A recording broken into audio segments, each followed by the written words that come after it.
நல்ல எண்ணங்களுடன் பயணிக்கும் எல்லோருக்கும் இனிய வணக்கங்கள். நான் சாபிமான் ஜமால் முகமது. இந்த பதிவுல நம்ம எதை பற்றி தெரிந்து கொள்ள போறோம் அப்படின்னு பாத்தீங்கன்னா, இந்த பில்டிங்ல வரக்கூடிய கிராக்ஸ் அது எதனால ஏற்படுது, அந்த கிராக்ஸை எப்படி அவாய்ட் பண்றது என்பன போன்ற பல தகவல்களை தேடிதான் இந்த பதிவு முழுமையா இருக்க போகக்கூடிய காரணத்தினால இந்த பதிவையும் நீங்க கடைசி வரைக்கும் ஸ்கிப் பண்ணாம முழுமையா பாருங்க. பார்த்த பிறகு மறந்துடாம நம்ம சேனலை கொஞ்சம் சப்ஸ்கிரைப் பண்ணிக்கிட்டு பக்கத்துல இருக்கக்கூடிய பெல் ஐக்கான் அதையும் கொஞ்சம் ஆன் பண்ணி விட்டுருங்க. இது சனாஃபின் சிவில் குவான்டிட்டி சர்வேயிங் கற்றதும் கற்பிக்கப்பட்டதும்.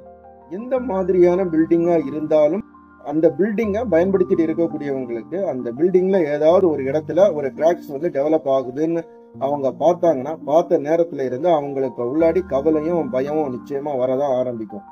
இந்த கவலையும் பயமும் நியாயமானதுதான். என்ன காரணம்னா, அதனால அந்த பில்டிங் ஏதாவது பிரச்சனையை சந்திச்சிருமோ அப்படின்னு சொல்லக்கூடிய அந்த சந்தேகமான ஒரு கேள்வி அவங்களுக்குள்ள ஏற்படும். அப்ப அந்த சந்தேகம் ஏற்படுத்தக்கூடிய அந்த கேள்விக்கு பதில் நமக்கு தெரியக்கூடிய நேரத்துல அந்த பயம்னு சொல்லக்கூடியது தேவை உள்ளதா தேவை அற்றதான்னு சொல்லக்கூடிய முடிவுக்கு வர முடியும். பில்டிங்கை பொறுத்தது வரைக்கும் ஆர்சிசின்னு சொல்லக்கூடிய ரெயின்ஃபோர்ஸ்டு சிமெண்ட் காங்கிரீட் தான் நம்ம பெருவாரியான இடங்கள்ல நம்ம பயன்படுத்திட்டு இருக்கோம். அதாவது ஸ்டீல் பாரை யூஸ் பண்ணி சிமெண்ட், சாண்ட், அப்புறமா வந்து ப்ளூ மெட்டல் இதெல்லாம் நம்ம கலந்து போடக்கூடிய அந்த காங்கிரீட்டை தான் நம்ம தொடர்ந்து பயன்படுத்திட்டு இருக்கிறதுனால இந்த காங்கிரீட்ல எந்த மாதிரியான காரணங்களால அந்த கிராக்ஸ் சொல்லக்கூடியது வருது அப்படின்னு சொல்லக்கூடியதை நம்ம தெரிஞ்சுக்க வேண்டியது அவசியமா இருக்கும். அப்படி தெரிஞ்சுக்கக்கூடிய நேரத்துல தான் இந்த கிராக்ஸை பற்றிய பயம்னு சொல்லக்கூடியது நம்மை விட்டு போக ஆரம்பிக்கும். காங்கிரீட் சுருங்கக்கூடியதுனால வெடிப்புகள் வருவதற்கு முக்கியமான காரணமா இருக்குது. இதான் காங்கிரீட் ஷ்ரிங்கேஜ் அப்படின்னு சொல்லி அடையாளப்படுத்துறாங்க. இந்த காங்கிரீட் ஷ்ரிங்கேஜ் அப்படின்னு சொல்லக்கூடியது plastic shrinkage cracks, drying shrinkage cracks சொல்லி ரெண்டா வகைப்படுத்திருக்காங்க. இதுல பிளாஸ்டிக் ஷ்ரிங்கேஜ் சொல்லக்கூடியது காங்கிரீட் போட்டுட்டு இருக்கக்கூடிய நேரத்துல வரக்கூடிய பிரச்சனைகளை ஐடென்டிஃபை பண்றதுக்காகவும், ட்ரையிங் ஷ்ரிங்கேஜ் கிராக்ஸ் சொல்லக்கூடியது காங்கிரீட் போட்டு கியூரிங் எல்லாம் முடிஞ்ச பிறகு உருவாகக்கூடிய பிரச்சனைகளை அடையாளப்படுத்துறதுக்கும் சொல்றாங்க. இது ரெண்டுக்கும் முதன்மையான காரணமா என்ன சொல்றாங்கன்னா, அதனுடைய வாட்டர் ரேஷியோ சரியான முறையில இருக்கணும். ரெண்டாவதா மிக்சிங் ரேஷியோ ப்ராப்பரா வந்து ஃபாலோ பண்ணணும். இதை ரெண்டையும் நீங்க ஒழுங்கான முறையில பண்ணாம இருந்தா இந்த பிரச்சனைக்கு அதிக அளவுல வருவதற்கும் காரணமா அமைஞ்சிடும் அப்படின்னு சொல்லக்கூடிய இன்ஸ்ட்ரக்ஷனா கொடுக்குறாங்க. இதை அவாய்ட் பண்றதுக்கு என்ன செய்யணும்னா, நீங்க இது ரெண்டையும் ஒழுங்கான முறையில செய்யணும். கியூரிங்கா ப்ராப்பரா பண்றதுக்கு வந்து அறிவுறுத்தணும். அதே மாதிரி காங்கிரீட்டுடைய திக்னஸ் சொல்லக்கூடியதை எல்லா இடங்களையும் ஒரே மாதிரி இருக்கிறது மாதிரி ஃபாலோ பண்ணணும். ஸ்டீல் பார்னுடைய ஸ்பேசிங் சொல்லக்கூடியது கரெக்டா இருக்கணும். அதோட கவர் திக்னஸ் சொல்லக்கூடியதையும் கரெக்டா ஃபாலோ பண்ணணும். இந்த மாதிரி காங்கிரீட் போடக்கூடிய நேரத்துல இது எல்லாமே சரியான முறையில செய்தால் மட்டும்தான் அந்த காங்கிரீட் உங்களுக்கு வந்து ஒரு தரமான காங்கிரீட்டாட்டும், ஒரு நீடிச்ச ஆயுளில தரக்கூடிய காங்கிரீட்டாட்டும் மாறும். இது ஏதாவது நீங்க ஒண்ணு மிஸ் ஆச்சுனீங்கன்னா அந்த நேரத்துல எதுவும் தெரியாது. ஒரு 5 வருஷமோ அல்லது 10 வருஷமோ முடியக்கூடிய நேரத்துல பெரிய பெரிய கிராக் வந்து உங்களுக்கு மன உளைச்சல பெரிய அளவுல தந்துடும். அதனாலதான் காங்கிரீட் போடக்கூடிய நேரத்துல இதெல்லாம் கொஞ்சம் கன்சிடர் பண்ணி அவசரப்படுத்தாம நிதானமா பண்ணீங்கன்னா தான் இந்த பிரச்சனையை வந்து அவாய்ட் பண்ண முடியும். அந்த நேரம் நீங்க நிதானமா இந்த காங்கிரீட்டை போட்டீங்கன்னா லைஃப் லாங் வந்து உங்களுடைய காங்கிரீட் டியூரபிலிட்டியா இருக்கும். அதனால எந்த பிரச்சனையும் உங்க பில்டிங்க்கு வராது அப்படின்னு சொல்லக்கூடியது இதுல இருந்து நீங்க தெரிஞ்சுக்க முடியும். இதற்கு அடுத்த பிரச்சனையா நம்ம கருதக்கூடியது என்னன்னு பாத்தீங்கன்னா, ஸ்ட்ரக்சரல் ஓவர்லோடிங் ஸ்ட்ரெஸ். இதனாலேயும் கிராக் வரும். கிராக்கை பொறுத்தது வரைக்கும் flexural crack, shear cracks, overloading cracks, settlement cracks சொல்லி வகைப்படுத்தி வச்சிருக்காங்க. இதுல இந்த ஃபிளக்சுரல் கிராக்ஸ் சொல்லக்கூடியது எதனால ஏற்படுதுன்னா, ஸ்லாப் அண்ட் பீம் ஏரியாவில் கம்பியை ஒழுங்கா கட்டாம இருந்தாலோ, அதனோட ஸ்பேசிங் ஒழுங்கா கொடுக்காம இருந்தாலும் இந்த நிச்சயமா வரும். அதுக்கு அடுத்தது இதை எப்படி அவாய்ட் பண்றதுன்னா, as per structural engineer instruction என்ன சொல்லியிருக்கோ அதன்படி பண்ணக்கூடிய நேரத்துல இந்த கிராக்ஸ் வந்து அவாய்ட் பண்ண முடியும். இந்த கிராக்ஸ் எப்படி வெளியே வரும்னா, இப்போ ஒரு ஸ்லாப்ல வந்து சில இடங்கள்ல வந்து மொத்தமா பாலமா கீழே விழதை நம்ம பார்த்திருப்போம். இதே இந்த ஃபிளக்சுரல் ஃபெயிலியர் வரக்கூடியதுனால இந்த மாதிரிப்பட்ட பிரச்சனைகள் வந்து அதுல இந்த ஸ்லாப்ல வந்து. அடுத்தது சியர் கிராக்ஸ். சியர் கிராக்ஸை பொறுத்த வரைக்கும் ஒரு காலத்தை நீங்க எடுத்துக்கிட்டீங்கன்னா, as per structural engineer instruction படி 10 அடிக்கு மட்டும் தான் டிசைன் பண்ணி கொடுத்திருக்காரு. நம்ம சைட்ல வந்து என்ன பண்ணிட்டாரு, 14 அடிக்கு அந்த காலத்தை வந்து எக்ஸ்டெண்ட் பண்ணி ரூஃபை போட்டுட்டோம். இப்போ அந்த 4 அடிக்கு உள்ள அந்த லோடு கால்குலேஷன் சொல்லக்கூடிய அங்க நடந்திருக்காது.